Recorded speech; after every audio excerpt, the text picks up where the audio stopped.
This is Gunfolk here, coming to you today with another video.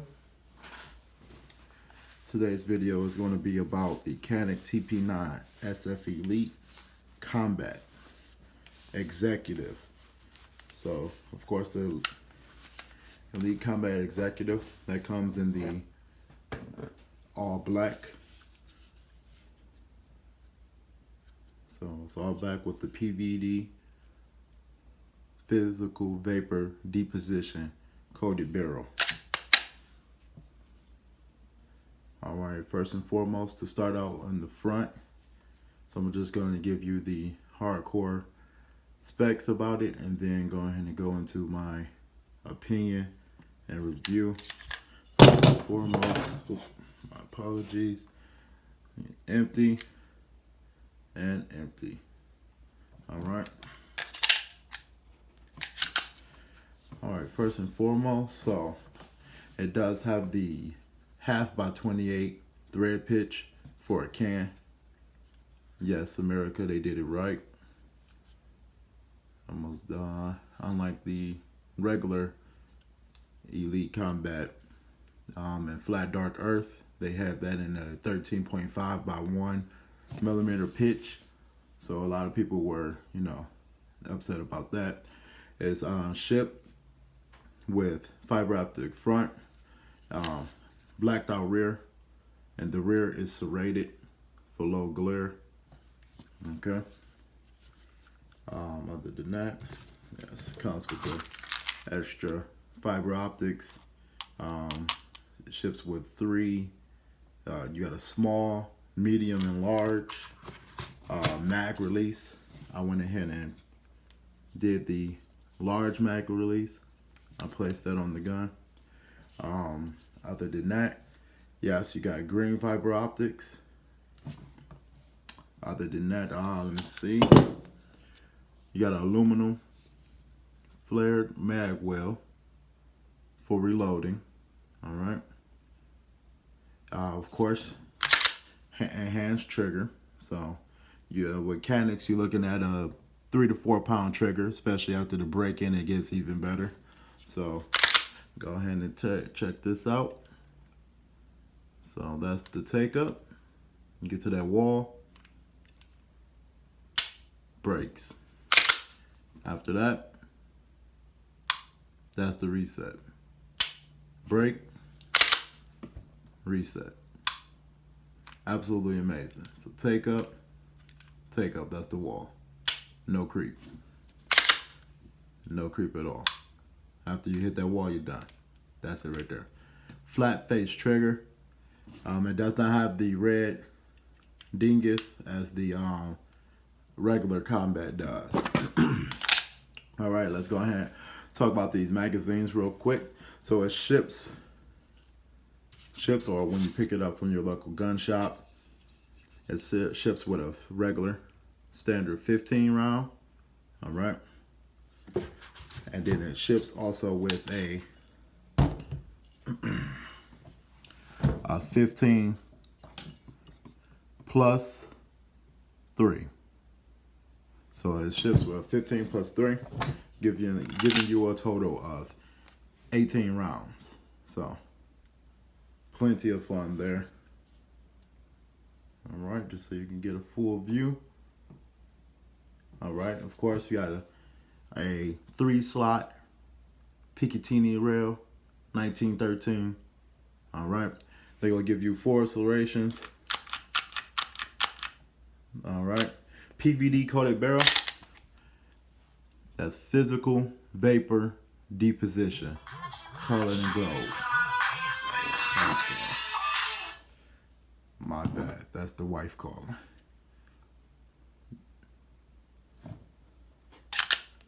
I'm not even gonna edit that out, as embarrassing as that was. She'll watch this video and see. Other than that, let me see. Let's move on. All right, so the magazine is reversible, so you can reverse it from this side to this side. So it is reversible, making this gun completely. 1 second. All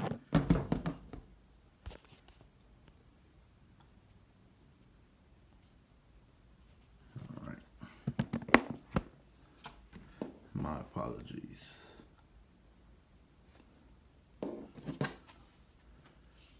All right. I'm just going to begin speaking about basically the overall feel of the gun and what I think about it.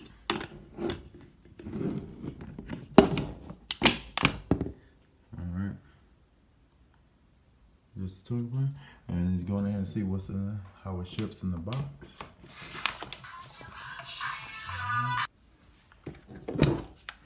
All right. So the thing about this gun, and I have about 600 to 700 rounds put through this firearm. All right. Caniks, I love Caniks, period. Caniks is like my Glock. You got your Glock fanboys, you got your 1911 loyalists. I'm simply a Canik fanatic. That's the bottom line. Canik all day, every day, period. So this gun, as far as a defensive gun, period, it has all the nicks and crannies. This thing is just 100% straight out the box, set up for 100% exactly what the name says, combat. And I can't explain it further than that. So first and foremost, front serrations. I mean, seriously, you will feel these serrations, like literally. These serrations are good. Press checks, yes, of course, yes, I do press checks, period. This extended slide release, max slide stop, whatever you want to call it, I use it. This one is obviously for both, 100%, just for both. All right.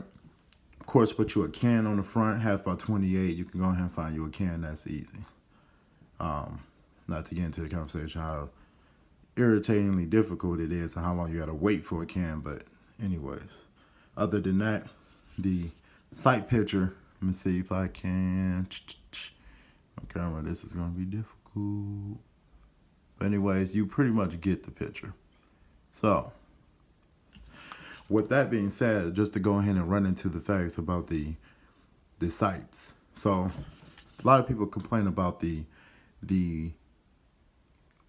windage, and then on the TT9SF, which is the T stands for threaded barrel, SF of course stands for special forces. So this is all of them are pretty much military spec and military proven.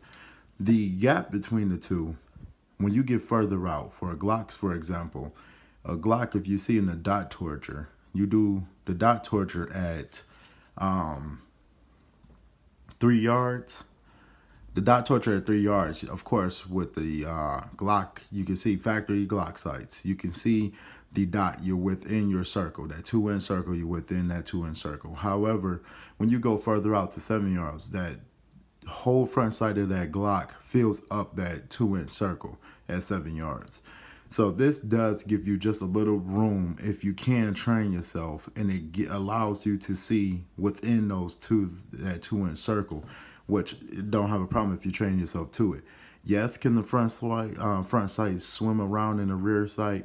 A little bit, yes, especially on the SFT. The sights on the SFT, you either love them or you hate them. I pretty much just simply like them. I can't even say.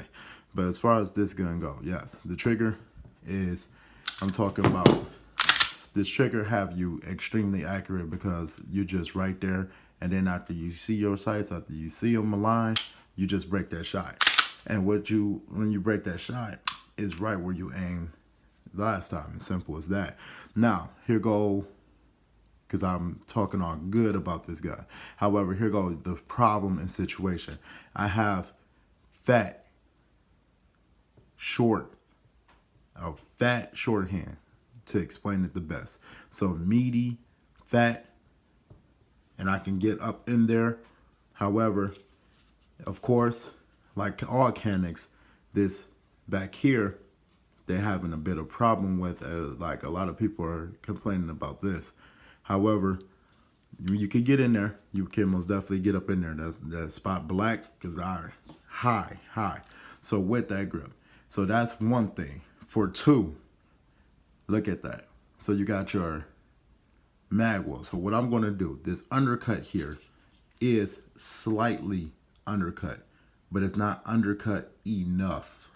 So between here and here is where the problem comes when you're trying to get your fingers all on there. So the pinky is majority on there, 90% on there.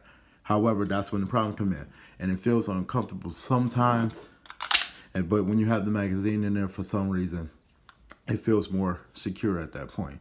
However, another problem. These are not necessarily problems. There's deal breaking. However, when you get you a nice firing grip, so thumbs forward, firing grip. This is how high my firing grip is. What am I covering? That extremely long extended slide release. So when I have a high firing grip, I do a lot of tap, rack in order to do my reloads because number one, it gives me training. For two, I ride this so high that I stop that slide release from engaging every single time. Not every single time, but 80% of the time, that's what I'm doing. So I'm automatic with it, just automatic, boom, done. So I've trained myself to just go ahead and tap rack with the expectations of this being blocked. Look at from here to here. You literally have pretty much an inch. There's no room. You can only ride this high. Look at that. You have zero room. You can only, look, I can't come down here. No, right there. So that's that grip right there. And then I dish out. Okay, so that's so you got a combination of a limited space from here to here to the mag well, and the mag well does push you up, so it gets you high in there. Have a bunch of, from just gripping all day. Does it become uncomfortable? It's uncomfortable in the beginning, but then you get used to it. So it's neither here nor there for me. All right. Other than that, you got your shelf. You got shelf. Once again, this is exactly what its name is called. Combat. This thing is ready to be beaten, like literally. And I have so many Caniks. I have all magazines in there, all compatible in this firearm. Literally, I have 4 Caniks: the SFT, SFX, SF Elite, and SF Elite Combat. So all the mags fit in here. So I'm talking about reloads, boom, boom, done, done. All day, done. As far as carrying this, easy. Carry this appendix. To be honest, but some you could either trust it or not trust it.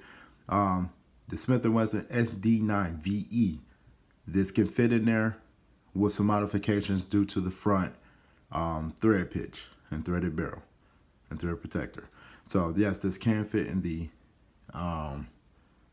SD9VE Smith & Wesson holster, surprisingly.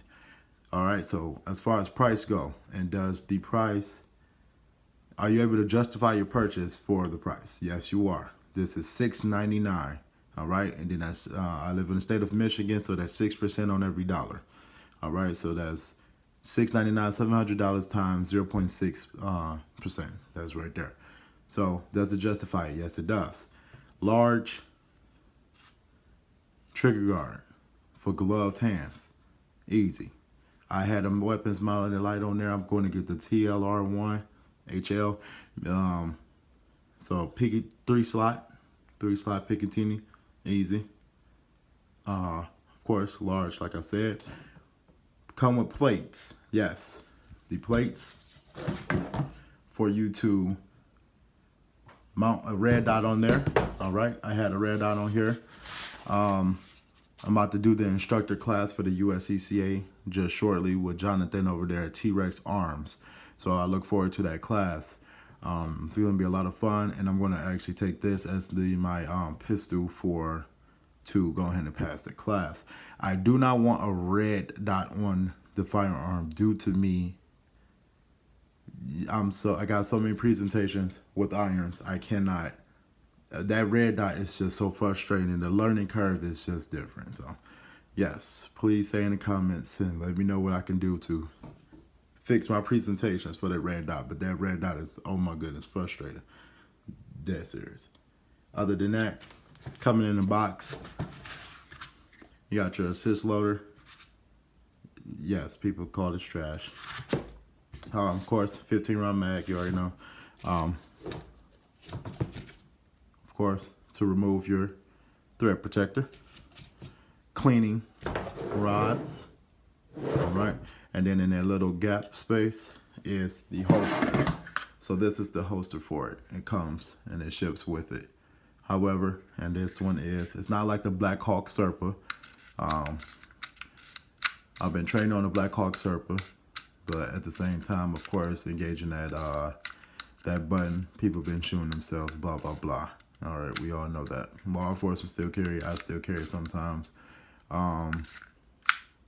Training, learning curve. I know it's very dangerous, and I value, you know, John from Self-Active Protection opinion, and he hate the Black Hawk Serpa. All right, this is the fit, just so you know.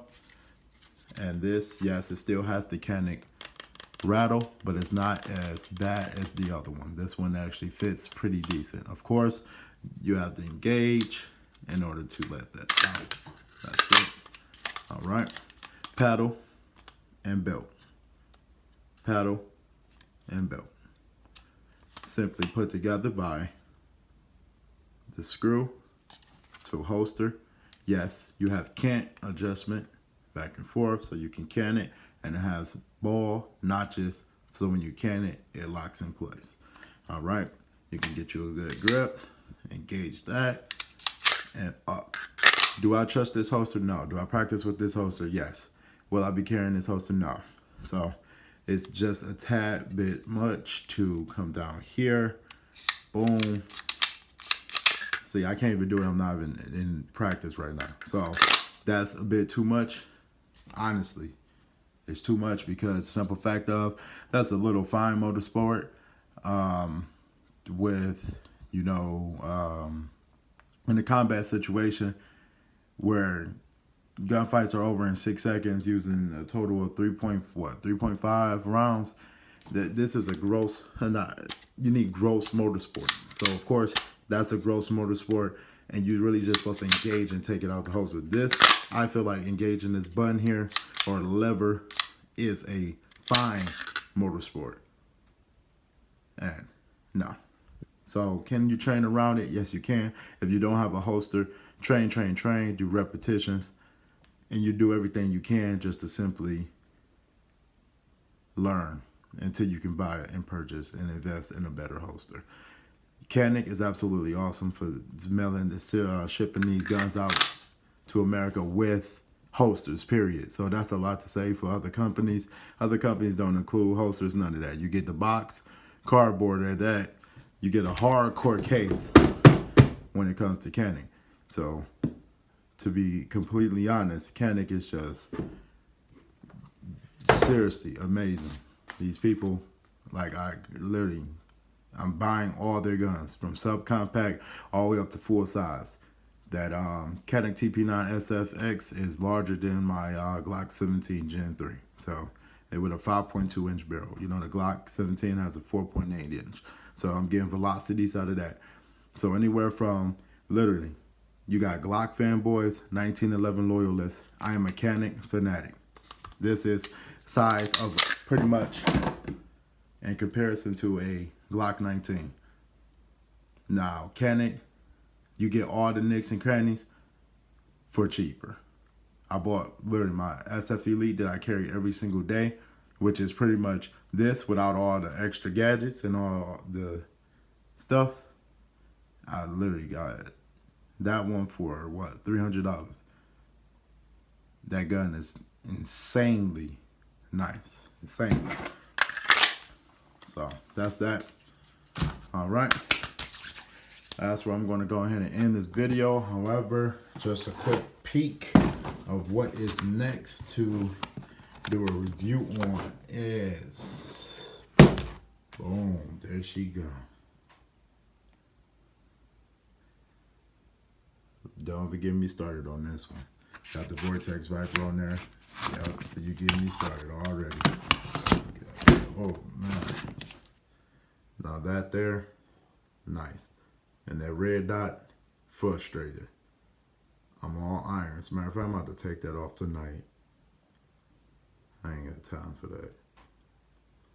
So she's next. Once again, full size. I'm telling you, this thing is huge. Huge. That's up next for review. Feels so good to shoot this gun. And this one is actually more soft shooting than this one. Take my warning for not being serious. But they have a spring kit for this one. If you go check out Tank, YouTuber, y'all know what I'm talking about. All right, thanks for watching. Have a good one. Please ignore my wife calling back to back. Thank you.